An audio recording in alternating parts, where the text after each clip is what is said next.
कभी ऐसा लगा कि दिमाग भारी लग रहा है, जैसे सोचने की भी हिम्मत नहीं बची। शायद आपका दिमाग थक चुका है। ये हैं वो 5 साइंस जो बताते हैं कि अब दिमाग को रेस्ट चाहिए। जब आप किसी चीज पर ध्यान नहीं लगा पाते और छोटी सी बात भी जहन से निकल जाती है, ये पहला इशारा है कि दिमाग ओवरलोड हो चुका है। 2 छोटी बातों पर गुस्सा।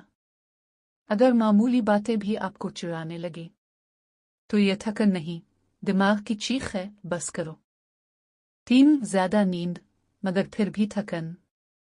आप पूरी नींद लेते हैं फिर भी दिन भर सुस्ती रहती है। ये दिमागी फुटियु की वाज़ेह निशानी है। 4 ओवर थिंकिंग। जब ख्यालात रुकने का नाम नहीं लेते और दिमाग हर चीज का तज्जिया करता रहता है, तो ये दरअसल रेस्ट की भूख है। 5 खुशी महसूस न होना। वो चीजें जो पहले आपको खुश करती थी अब बेअसर लगती है। ये दिमाग की इमोशनल बैटरी के खत्म होने की अलामत है।